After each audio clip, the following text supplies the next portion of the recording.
Food Security and Agriculture Program Manager with the USAID Knowledge-Driven Microenterprise Development Project. Hi, my name is Rikin Gandhi. I'm CEO of Digital Green, based in New Delhi. Rikin, tell us about the Digital Green concept and how it works with farmers in India. Basically, what we do is work with existing agencies that are working with farmers and providing various types of agricultural extension services, and train members of their extension staff as well as of these farming communities to create short 8 to 10-minute videos on agricultural practices that they can share with one another. So these videos are by farmers, for farmers, and of farmers. And these videos are then screened amongst these farming communities on a weekly basis amongst small groups of farmers, typically women's self-help groups, and where there's a mediator who's asking questions, getting people's feedback to be able to inform this process. And our whole main objective is to improve the efficiency of these existing extension systems of government and of non-governmental extension agencies that we partner with. Can you give us an example of one way that these videos have benefited Indian farmers? Yeah, so we currently work across 6 states in India with 1,200 villages and 100,000 farmers, and for each of those farmers, as they're watching one new video each week, we capture data about the videos they watch, the questions they ask, and the practices that they follow through upon and adopt afterwards. And so far what we've seen is that in the traditional extension approaches of our partners, typically 10 to 15% of the farmers who come out to watch a field demonstration or attend a farmer field school type of intervention will go back and adopt those practices. Versus with the digital green approach, where about 60 to 70% of the farmers who are watching these videos on a weekly basis end up taking up these same practices. So there's this gain that we see of about 4 to 5-fold improvement in adoptions. And on a cost per adoption basis, we did a controlled evaluation and found that the approach is 10 times more cost effective per dollar spent. What is one of the greatest challenges that you've encountered so far in developing this model? Some of the biggest challenges that we have are with respect to working with these communities and being able to share these improved practices with them. And that's really why we partner with local agencies that are already working with these communities, and why the videos are featuring farmers that people can identify with. But some of the first 2 questions that are often asked when people see these videos is, what is the name of the farmer in this video, and which village is he or she from? Right, so we really need to continue to maintain this highly localized source of information such that other farmers who watch these videos will be sort of keen to try these practices for themselves. And for us, some of the biggest challenges are also about how do we identify partners even to work with, because for us to introduce a video-based approach, there needs to be some existing base of activities in the extension system with these communities such that they can realize the gains that this video-based approach can provide. Can you please briefly talk about the games developed by Digital Green and the thought behind them, and specifically Wonder Village? We're working with these 100,000 farmers today in these farming communities through our extension system partners.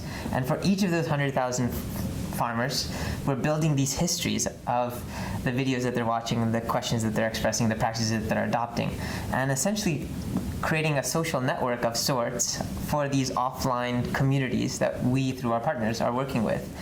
And what we saw was that on Facebook, there's something like 23 million users who will play games like Farmville, an average of 8 minutes a day. And we thought we somehow tried to tap into that to be able to link these online social networks of people in the growing middle class and youth segments of places like Delhi to here in DC to these offline networks of farmers that we're working with, and do so in a sort of fun and educational way. And that's why we built this game on Facebook called Wonder Village, which anyone can play, and that uses a freemium type of model in which players work with these rural communities to build their own virtual village economy.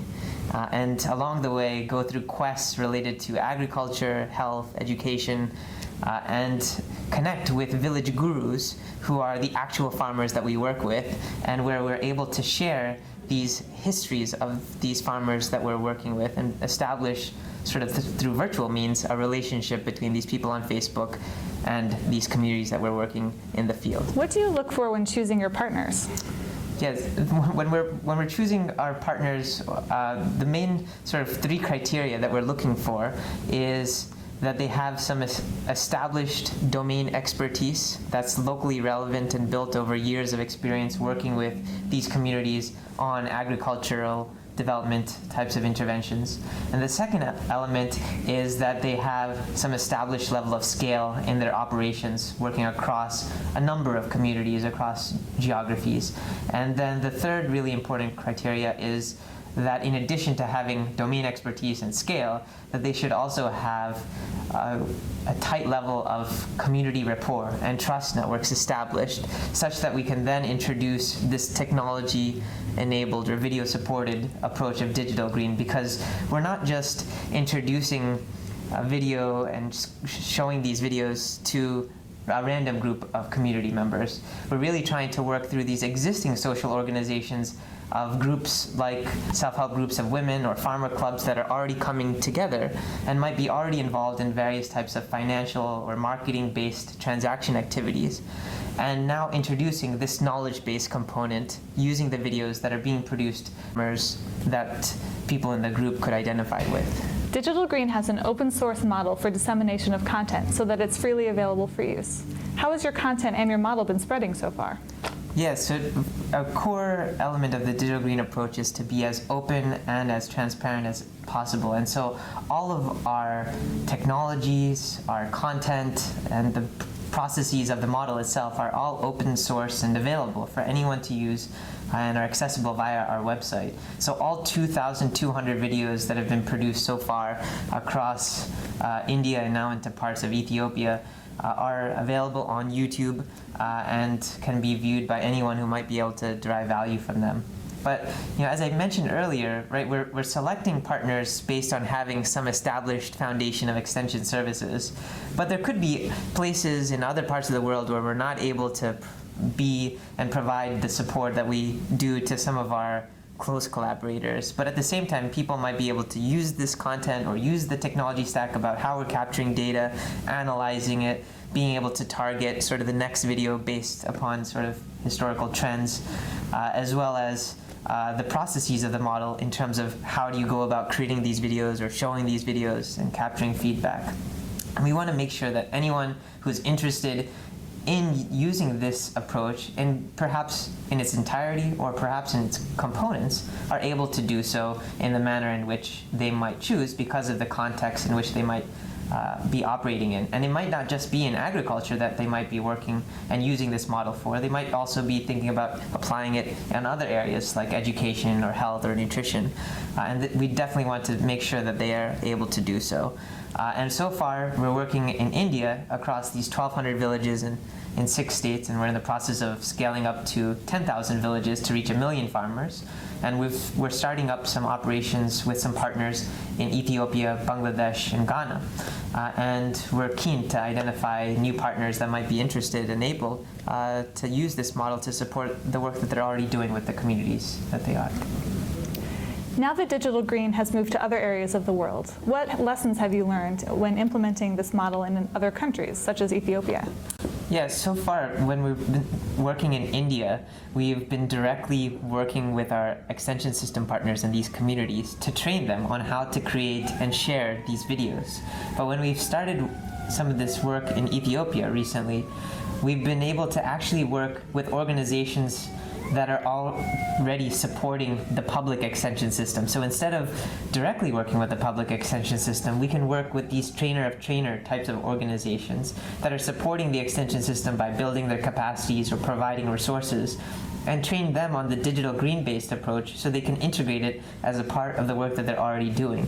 And so at one level, it allows us to share this model without having team members really based in Ethiopia at the moment.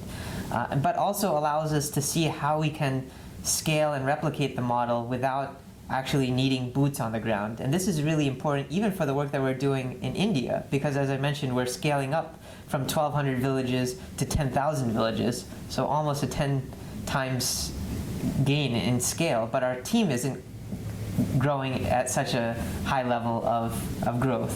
And so we're going to be able to use even the learnings that we're having in Ethiopia about how do you provide support in such a context where you don't have intensively supporting these partner organizations on the ground, how can you support the government extension system in India in a similar sort of fashion? And that's some of the lessons that we've been learning through this work that we've been expanding into new countries.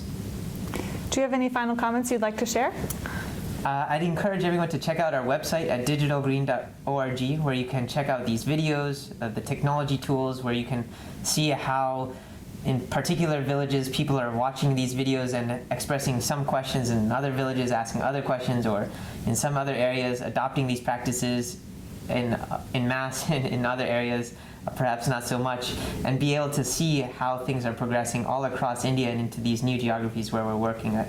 We're about to be releasing a new tool called Farmer Book, which is essentially a Facebook of the farmers that we're working with, which will expose essentially these histories of these farmers that we're working with, so that you can see in near real time the videos that they're watching, the questions they're asking, the practices that they're adopting, and be able to follow these farmers and establish sort of a connection to them via our website, as well as through the game Wonder Village, which is also available on Facebook. Thank you so much, Ricken, for giving AgriLinks your time today, and we're really looking forward to keeping track of what Digital Green is up to. Thanks a lot. It was great talking to you.